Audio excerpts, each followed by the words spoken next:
Hello aspirants, welcome back to our channel TNPSC central. இன்றைக்கான வீடியோவில் என்ன பார்க்க போகிறோன்னு பார்த்தோம்னா, எத்திக்ஸ் அண்ட் ஹியூமன் இன்டர்ஃபேஸில் ஃபஸ்ட்டு ஹெட்டிங், அதாவது definition and scope of ethics, அந்த பார்ட்டை தான் வந்து நம்ம ஒரு கிறிஸ்பாக வந்து எப்படி படிக்கிறது அப்படிங்கிறத பற்றி நம்ம இப்போது பார்க்க போகிறோம். ஃபஸ்ட்டு வந்து இந்த topic definition and scope of ethics பார்க்குறதுக்கு முன்னாடி இதுக்கு ஒரு பவுண்ட்ரி வரையணும். எவ்வளோ கண்டென்ட் எவ்வளோ வைடாக படிக்கணும், எவ்வளோ டெப்த்தாக படிக்கணுங்கிறதுக்கு ஒரு பவுண்ட்ரி வரையணும். இல்லைனா வந்து நம்ம நிறையா படிச்சுக்கிட்டே இருப்போம். ஸோ அதனால் அந்த பவுண்ட்ரிக்கு தேவை வந்து கொஷின்ஸ். ஆல்ரெடி வந்து இந்த மாதிரி பப்ளிக் சர்வீஸ் கமிஷனில் நம்மளுக்கு கேட்டிருக்க கொஷின்ஸ் ரொம்ப முக்கியம். நம்மளுக்கு டிஎன்பிஎஸ்சியில் இதுதான் ஃபர்ஸ்ட் டைம் வந்திருக்கு. குரூப் 1 மெயின்ஸில் ஃபர்ஸ்ட் டைம் வரனால நம்ம வந்து மற்ற பப்ளிக் சர்வீஸ் கமிஷனில் எப்படி இது கேட்டிருக்காங்க அப்படிங்கிறத வந்து ஒரு ஓவர்வியூ பார்த்தோம்னாலே நம்மளுக்கு ஒரு பவுண்ட்ரி கிடச்சிரும். அதை வச்சு நம்ம வந்து நம்மளோட ப்ரிப்பரேஷனை வந்து அந்த பவுண்ட்ரிக்குள்ளேயே ஃபிக்ஸ் பண்ணிக்கிட்டோம்னா ஈஸியாக இருக்கும். ஸோ ஃபஸ்ட்டு வந்து அதுக்கு வந்து நான் என்னென்ன கொஷின்ஸ் எடுத்திருக்கேன்னு பார்த்தீங்கன்னா, யூபிஎஸ்சி கொஷின்ஸு, அப்புறம் மற்ற state public service commission questions எல்லாம் வந்து எழுதி வச்சுருக்கேன். அதை வச்சு நம்ம ஒரு பவுண்ட்ரி வரைஞ்சிட்டு அந்த பவுண்ட்ரிக்குள்ளே படிக்க போகிறோம். ஸோ இப்போ வந்து எத்திக்ஸ்க்குன்னு ஒரு நோட்டு தனியாக மெயின்டைன் பண்ணிக்கோங்க. ஸோ அந்த நோட்டில் வந்து இதெல்லாம் நீங்கள் வந்து இப்போது சொல்ல இதை பார்த்து ஃபஸ்ட்டு எழுதிக்கோங்க. ஸோ நீங்களே எழுதுனா தான் வந்து உங்களுக்கு வந்து அந்த எப்படியெல்லாம் கொஷின்ஸ் கேட்குறாங்கங்கிறது வந்து உங்களுக்கு வந்து மனசில் பதியும். ஸோ எத்திக்ஸ் அண்ட் ஹியூமன் இன்டர்ஃபேஸில் first heading definition and scope of எத்திக்ஸ்குள்ளே கவர் ஆகிற கொஷின்ஸ் எல்லாம் மட்டும் எடுத்திருக்கோம். இப்போ வந்து பார்த்திங்கன்னா, சிவில் சர்வீஸ் மெயின்ஸ் 2016 என்ன மாதிரி ஒரு கொஷின் கேட்டிருக்காங்கன்னா, explain how ethics contribute to social and human wellbeing. இதை வந்து சிம்பிளாக சொல்லணுன்னா இம்பார்ட்டன்ஸ், அதாவது இம்பார்ட்டன்ஸ் ஆஃப் எத்திக்ஸ். இந்த மாதிரி எப்பயுமே இந்த ஏதாவது ஒரு கொஷின் கேட்டாங்கன்னா அதை வந்து நம்மளுக்கு ஏற்ற மாதிரி அந்த கொஷினோட மீனிங் மாறாமல் நம்மளோட புரிதலுக்கு ஏற்ற மாதிரி மாற்றி அதை வந்து அண்டர்ஸ்டாண்ட் பண்ணிக்கணும். How ethics contribute to social and human வெல்பீயிங்னா சிம்பிளாக சொல்லணும்னா importance of ethics for human wellbeing and society, அது அதோட மீனிங். ஸோ வந்து ஃபஸ்ட்டு கொஷின் வந்து இம்பார்ட்டன்ஸ் ஆஃப் எத்திக்ஸ் பற்றி ஃபோக்கஸ் பண்ணி கேட்டிருக்காங்க. நெக்ஸ்ட்டு செகண்ட் கொஷின் பாருங்கள். What do ethics seek to promote in human life, why is it all more important in public administration. இதையும் சிம்பிளிஃபை பண்ணி பார்த்தோம்னா எத்திக்ஸ் வந்து இதே மாதிரி தான். இம்பார்ட்டன்ஸ், எத்திக்ஸோட இம்பார்ட்டன்ஸ் ஹியூமன் லைஃப்பில் என்ன, at the same time public அட்மினிஸ்ட்ரேஷனில் அதோட இம்பார்ட்டன்ஸ் என்ன அப்படிங்கிறது கேட்டிருக்காங்க. ஸோ வந்து நம்ம இம்பார்ட்டன்ஸ் ஆஃப் எத்திக்ஸ் நம்ம படிக்கிறப்ப வந்து பார்த்திங்கன்னா கொஞ்சம் எவ்ரி ஆங்கிளில் படிக்கிற மாதிரி இருக்குது இந்த கொஷின்ஸை பார்த்தா. அதாவது ஹியூமன் லெவலில், அதாவது இண்டிவிஜுவல் ஹியூமன் லெவலில் படிக்கணும், அப்புறம் சொசைட்டி லெவலில், அப்புறம் பப்ளிக் அட்மினிஸ்ட்ரேஷன் லெவலில், இந்த மாதிரி டிஃப்ரெண்ட் ஆங்கிளில் படிக்கணும் அப்படிங்கிறது இந்த கொஷினில் தெரியுது. இது வந்து செகண்ட் கொஷின் வந்து சிவில் சர்வீஸ் மெயின்ஸ் 2014 கேட்டிருக்காங்க.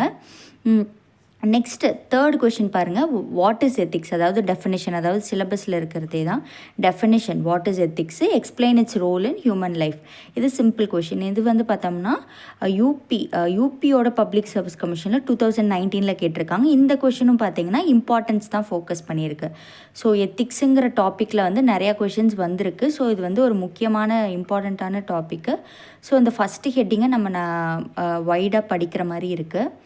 ஸோ ஃபோர்த்து கொஷின் வந்து பார்த்திங்கன்னா, why ethics is related to rational human life only, discuss briefly. இது வந்து ஒரு அனாலிட்டிக்கலான ஒரு கொஷினு. ஸோ இது வந்து கொஞ்சம் இன்னும் டெப்த்தாக கேட்டிருக்காங்க. இதை வந்து நம்ம ஒரு அடுத்த லெவலில் வச்சுக்கலாம். ஃபஸ்ட்டு லெவலில் இதே மாதிரி இம்பார்ட்டன்ஸ் ரிலேட்டடான கொஷின்ஸ் தான் ரிப்பீட்டடாக வந்திருக்கு. ஸோ இந்த ஃபஸ்ட்டு 3 கொஷின்ஸ் நல்லா ஃபோக்கஸ் பண்ணும். இது வந்து அட்வான்ஸ்டு லெவல் கொஷினு. இதை வந்து கடைசியாக எழுதிக்கோங்க. அப்புறம் what is mean by constitutional morality, இது வந்து நான் இந்த டாப்பிக்கில் மாற்றி எழுதிட்டேன். இது வந்து பாலிட்டியில் வர கொஷின், அதனால் இதை விட்டுருங்க.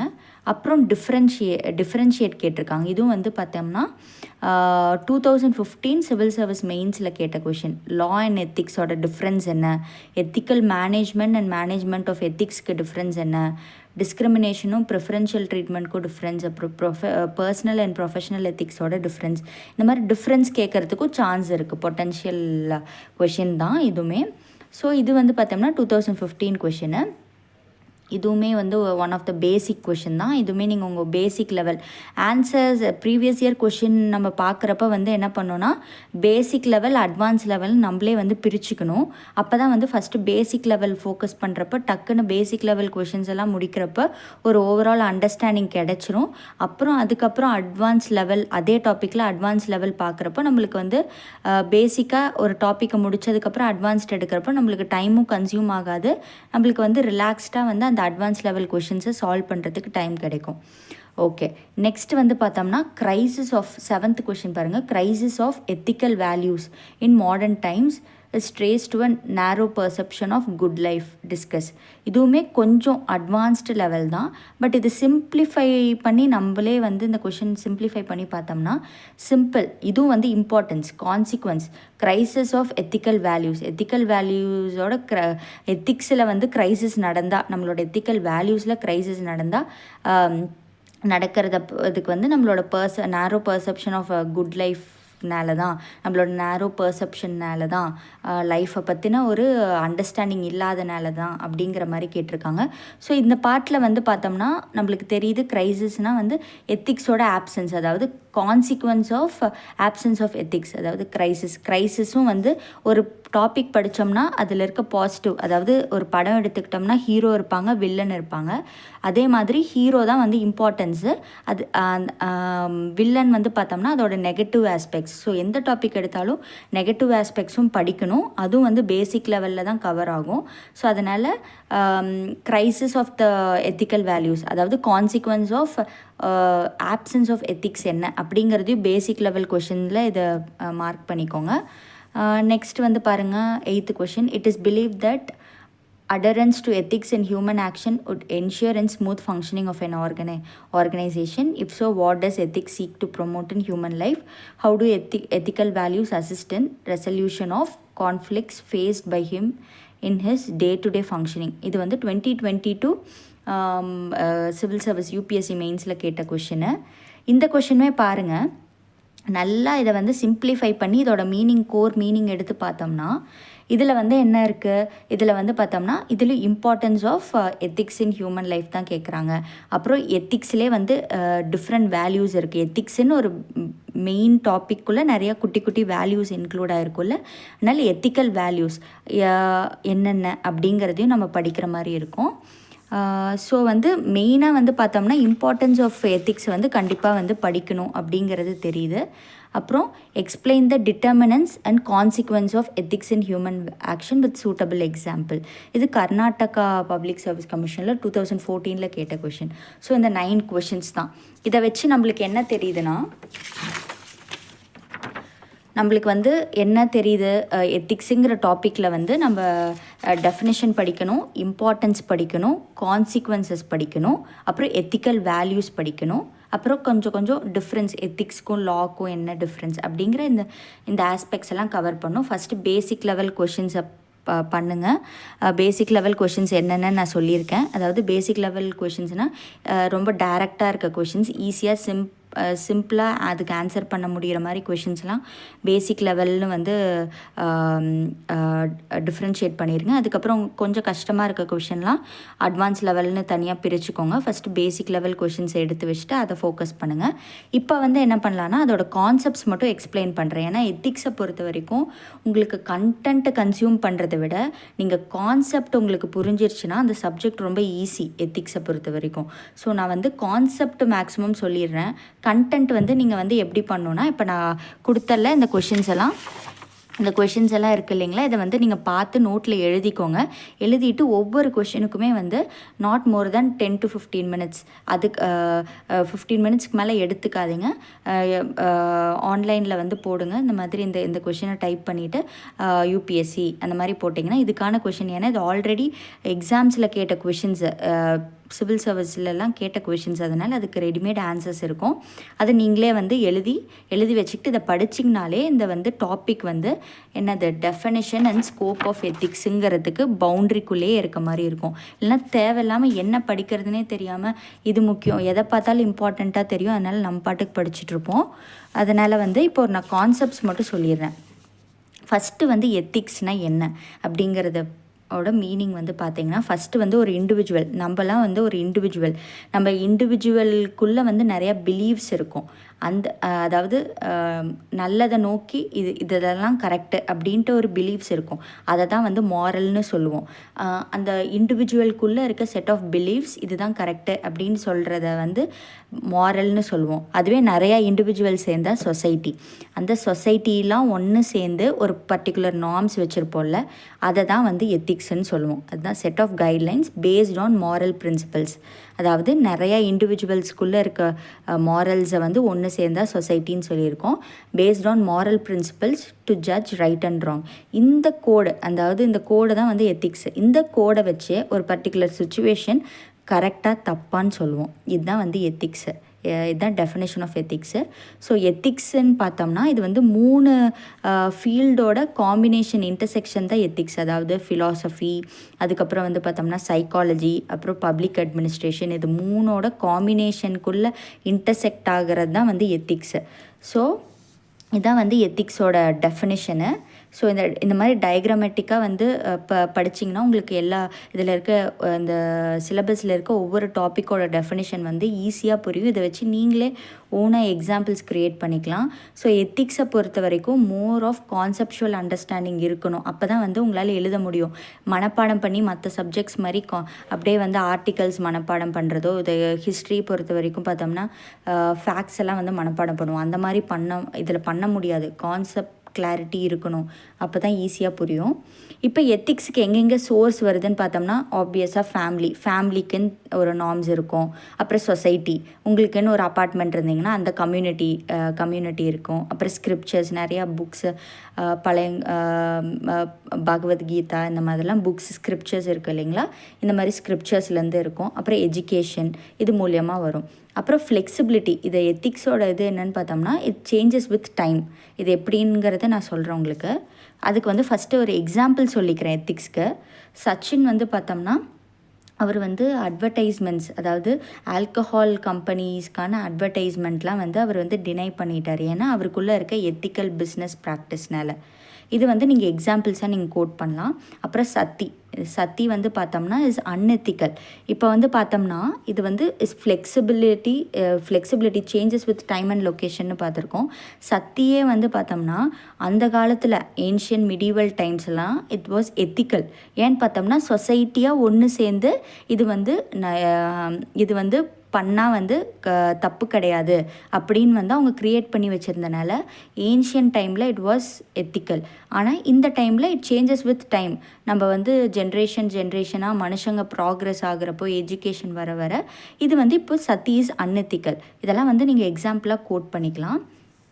நெக்ஸ்ட் வந்து பார்த்தோம்னா இந்த ஸ்கோப் ஆஃப், இது வந்து டெஃபினேஷன். சிலபஸில் டெஃபினேஷன் ஒரு ஹெட்டிங் இருக்குது. அப்புறம் டெஃபினேஷன் அண்ட் ஸ்கோப்புன்னு இருக்குது. ஸ்கோப் கடையில் நீங்கள் என்னென்ன கவர் பண்ணுங்கிறத இப்போ நம்ம வந்து கொஷின்ஸ் வச்சு பார்த்துருக்கோம். அதுதான் வந்து கிறிஸ்பாக இந்த மாதிரி நோட் பண்ணியிருக்கேன். அதாவது இம்பார்ட்டன்ஸ் படிக்கணும். இம்பார்ட்டன்ஸும் ஒன்று தான், கான்சிக்வன்சஸ். இம்பார்ட்டன்ஸ் வந்து எந்தெந்த ஆங்கிளில் படிக்கணும்னா, individual level, society level, organisation ஒரு public administration, political, economic, environmental, international, இந்த ஆங்கிள்லாம். அதாவது இது 3 கொஷின் இருக்குது. இதெல்லாம் வந்து கேட்கறதுக்கு சான்ஸ் இருக்குது. நீங்களே மைண்டில் வந்து யோசிச்சுக்கலாம். ஏன்னா இந்த மாதிரி கேட்டிருக்காங்க. இதுக்கும் நீங்கள் எக்ஸாம்பிள்ஸ் ரெடி பண்ணி வச்சுக்கிட்டிங்கன்னா பொட்டென்ஷியல் சான்சஸ் இருக்குது கேட்குறதுக்கு. ஸோ அதனால் இதோட ப்ளஸ் பாயிண்ட்ஸ். எத்திக்ஸ் இண்டிவிஜுவலுக்கு இருக்கனால என்ன ஆகும், சிம்பிளாக சொல்லணும்னா இண்டிவிஜுவலுக்கு வந்து ஒரு எத்திக்ஸ் இருக்கனால என்ன இருப்பாங்க, கான்ஃபிடெண்ட்டாக இருப்பாங்க, ரொம்ப வேல்யூ பேஸ்ட் லைஃப் ஸ்டைல் வாழ்வாங்க. அதுக்கப்புறம் வந்து அவங்களுக்கு வந்து நல்ல ஃபேம் கிடைக்கும். இந்த மாதிரி இண்டிவிஜுவல் லெவலில் இந்த மாதிரி நீங்கள் ஒரு 2-3 பாயிண்ட்ஸ் நீங்கள் வந்து ஒவ்வொரு ஹெட்டிங் கடையிலையும் ஒரு 5 பாயிண்ட்ஸ் எடுத்துக்கோங்க. அதுக்கப்புறம் வந்து பார்த்தோம்னா சொசைட்டி லெவலில் வந்து பார்த்தோம்னா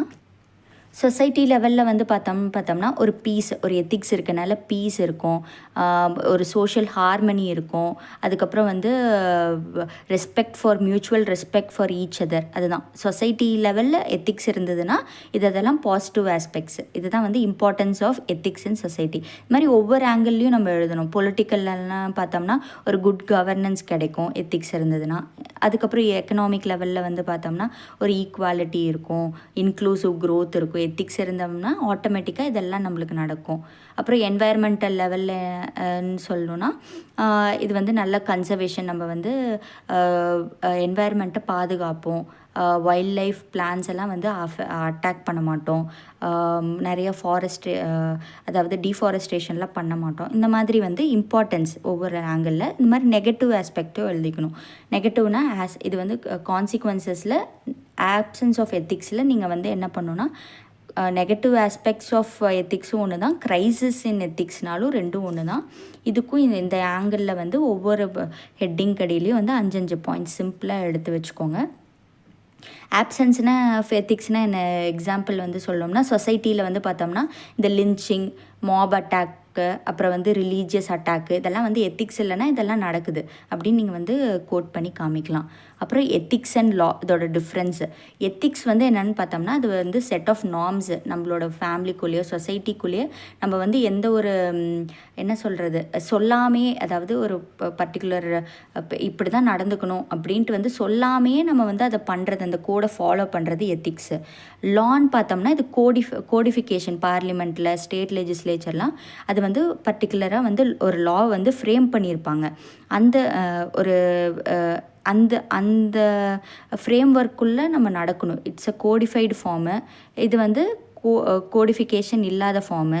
எத்திக்ஸ் வந்து பார்த்தோம்னா வாலண்ட்ரியாக பண்ணுறது, லாங்கிறது வந்து இது மேண்டேட்ரியாக பண்ணணும். இந்த மாதிரி டிஃப்ரென்ஸும் பார்த்து ஒரு 5 பாயிண்ட் ஒவ்வொன்றுக்கும் எழுதி வச்சுக்கோங்க.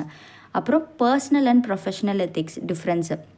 அதாவது பர்சனல் எத்திக்ஸ்னால் வந்து நம்மளுக்குள்ளே இருக்க ஒரு இண்டிவிஜுவலாக நம்மளுக்குள்ளே இருக்க பிலீவ்ஸ், அதுதான் வந்து பர்சனலாக நம்மளுக்குள்ளே இருக்க எத்திக்ஸ்ன்னு சொல்லுவோம்.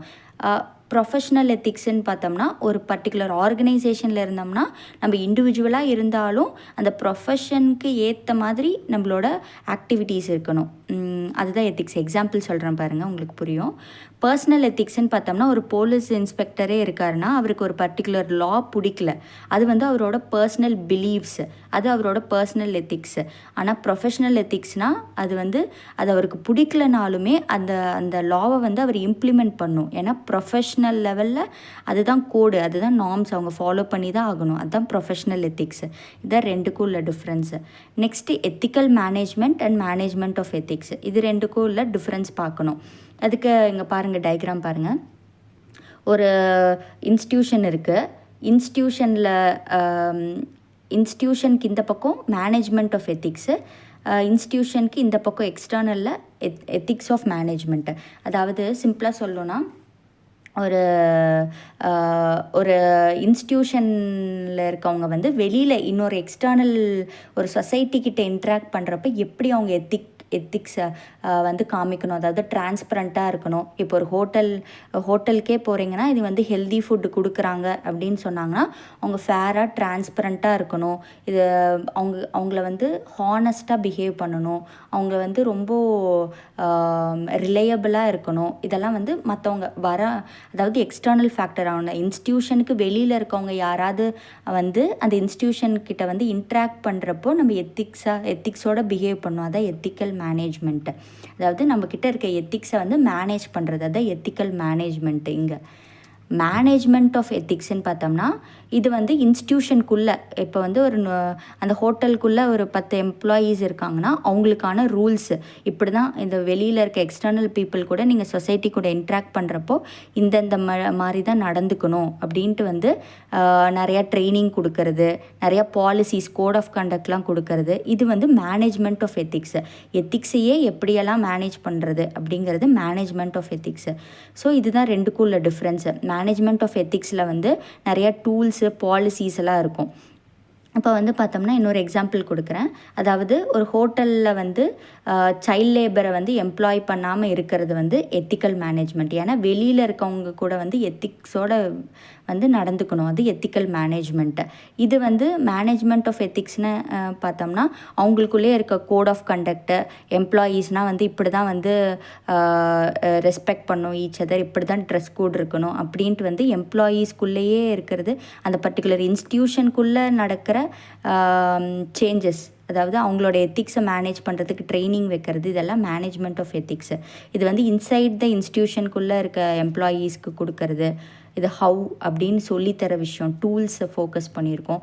இது வந்து எப்படி வந்து எக்ஸ்டர்னலாக வந்து அவங்க கூட பிஹேவ் பண்ணுவோம், எக்ஸ்டர்னல் சொசைட்டி கூட இன்ட்ராக்ட் பண்ணுறப்ப எப்படி இருக்கணும் அப்படிங்கிறத ஃபோக்கஸ் பண்ணுறது எத்திக்கல் மேனேஜ்மெண்ட்டு.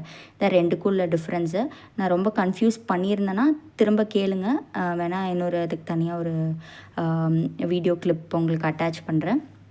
நெக்ஸ்ட்டு ஃபைனலாக வந்து பார்த்தோம்னா வேல்யூஸ், எத்திக்கல் வேல்யூஸ் சில தெரிஞ்சுக்கணும். இன்டெக்ரிட்டினா என்ன, டிரான்ஸ்பரன்சினா என்ன, கம்பேஷன்னா என்ன, ஜஸ்டிஸ்னால் என்னன்ற டெஃபினேஷன்லாம் தேவைப்படும். இதை வந்து போக போக ஃபுல்லாக நம்ம சிலபஸை கவர் பண்ணுறப்ப ஆட்டோமேட்டிக்காக இந்த ஒவ்வொரு இதுக்குமான டெஃபினேஷன்ஸ் வந்து கவர் ஆயிரும். இப்போதைக்கு நீங்கள் இப்போ கொடுத்துருக்க கொஷின்ஸ், இப்போ நம்ம இப்போ டிஸ்கஸ் பண்ண கொஷின்ஸ்க்கு ஆன ஆன்சர்ஸை மட்டும் ரெடி பண்ணுங்கள்.